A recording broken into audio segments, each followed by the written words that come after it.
Nobody in the office knew the real last name of the intern who brought them coffee every morning. 6 months later, that same intern would sign off on, without anyone expecting it, half the floor's future at the company.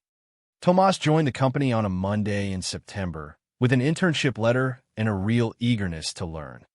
They assigned him to operations, the department nobody wanted, the one that handled whatever was left over. Patricia, the team lead, greeted him with a limp handshake and a line she'd repeat for months to come.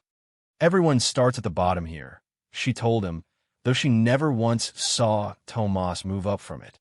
He got stuck with the tasks nobody wanted logged anywhere: printing, filing, fetching coffee for the important meetings.